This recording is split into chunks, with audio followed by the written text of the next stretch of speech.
ಆ ಕಡೆ ಒಂದ್ಸಲ ಹಿಂಗೆ ರೌಂಡ್ ತಿರ್ಸ್ಕೊಬಿಡುತ್ತೆ ಅಲ್ಲ ಅದು ಬಿದ್ದವೆಲ್ಲ. ಪತ್ರೆಹೊಂಡ ಗ್ರಾಮಕ್ಕೆ ಕಾಡಾನೆಗಳು ಸತತ 15 ದಿನಗಳಿಂದ ದಾಳಿ ಆಗ್ತಿದೆ. ಸಂಬಂಧಪಟ್ಟ ಇಲಾಖೆಯವರು ಇದರ ಬಗ್ಗೆ ಹೆಚ್ಚಿನ ಗಮನವನ್ನು ಹರಿಸಬೇಕು. ಎಲ್ಲ ರೈತರ ಬೆಳೆಗಳು ತುಂಬಾ ನಾಶವಾಗಿದೆ. ನಿನ್ನೆ ರಾತ್ರಿ ಸುಮಾರು 11 ಗಂಟೆ ಸಮಯ ಇರಬಹುದು, ಇಲ್ಲಿ ಸ್ಥಳೀಯ ಇನ್ಸ್ಪೆಕ್ಟರ್ ಆದ ವೆಂಕಟಸ್ವಾಮಿ ಅವರ ಪ್ಲಾಟ್ ಅಲ್ಲಿ ನುಗ್ಗಿ ಸುಮಾರು ಒಂದು 70 ಅಡಕೆ ಮರ ಮತ್ತು ಬಾಳೆ 70ಕ್ಕೂ ಹೆಚ್ಚು ಅಡಕೆ ಮರ ಮತ್ತು ಬಾಳೆಯನ್ನ ತೀವ್ರವಾದ ದಾಳಿಯನ್ನು ಮಾಡಿದೆ. ಇದಕ್ಕೆ ಸಂಬಂಧಪಟ್ಟ ತೆಂಗು ಎಲ್ಲದೂ ದಾಳಿಯಾಗಿದೆ. ಹಾಗಾಗಿ ಸಂಬಂಧಪಟ್ಟ ಅರಣ್ಯ ಇಲಾಖೆಯವರು ಹೆಚ್ಚಿನ ಒಂದು ಕ್ರಮವನ್ನು ವಹಿಸಿ ಈ ಆನೆಯನ್ನ ಅಟ್ಟಿಸುವಲ್ಲಿ ಸಹಕರಿಸಬೇಕು ರೈತರೊಟ್ಟಿಗೆ ಅಂತ ಈ ಇದಲ್ಲದೆ ಸುತ್ತಮುತ್ತ ಪತ್ರೆಹೊಂಡದ ಅನೇಕ ರೈತರ ಬೆಳೆಗಳನ್ನ ಹಾನಿ ಮಾಡಿದೆ. ಹಾಗೆ ಲಕ್ಕುವಳ್ಳಿ, ಮಾದಾಪುರ ಮತ್ತೆ ನಮ್ಮ ತಂಗಳವಾಡಿ, ಕೊಣೆಸೂರು ಎಲ್ಲ ಕಡೆ ಸತತ ಇಲ್ಲಿ 15 ದಿನಗಳಿಂದ ಇಲ್ಲೇ ವಾಸವಾಗಿರೋದನ್ನ ರೈತರು ಮನಗಂಡಿದ್ದಾರೆ. ಜನರಿಗೆ ಓಡಾಡೋಕ್ಕೆ ಭಯ ಉಂಟಾಗಿದೆ. ಯಾಕಂದ್ರೆ ಇಲ್ಲಿ ಕಾಡಿನ ಸಮೀಪದಲ್ಲೇ ಮನೆ ಇರೋದ್ರಿಂದ ದಿನ ವಾಸ ಮಾಡೋದು ಕೂಡ ಕಷ್ಟವಾಗಿದೆ. ಇದಕ್ಕೆ ಸಂಬಂಧಪಟ್ಟ ಇಲಾಖೆಯವರು ಗಮನವನ್ನು ಹರಿಸಿ ನಮಗೆ ಸೂಕ್ತವಾದ ನೆರವನ್ನ ಒದಗಿಸಿಕೊಡ್ಬೇಕಂತ ಈ ಸಂದರ್ಭದಲ್ಲಿ ಮನವಿ ಮಾಡ್ತೀವಿ. ಮಾಲೀಕರು ಮಾತಾಡ್ತಾರೆ. ಮಾಡಲ್ಲ.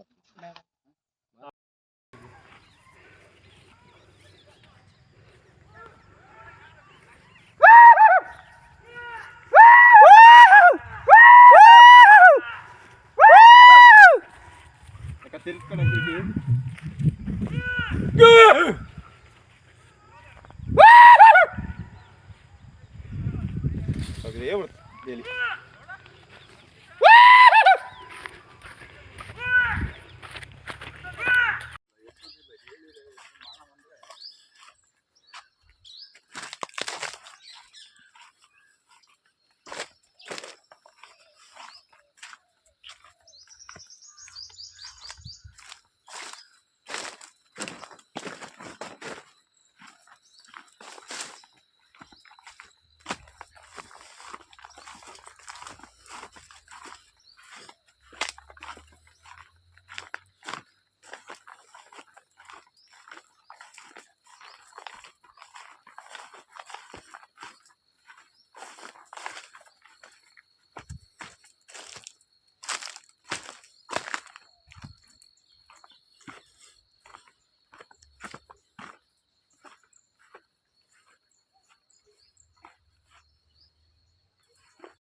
ಇದು ಮಾಡಬೇಕು.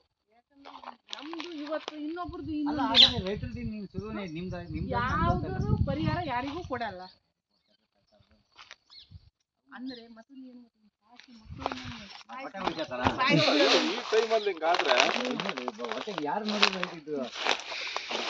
ಬಹಳ ಡ್ಯಾಮೇಜ್ ಮಾಡ್ಬಿಡ್ತು ಕಣ್ರಿ.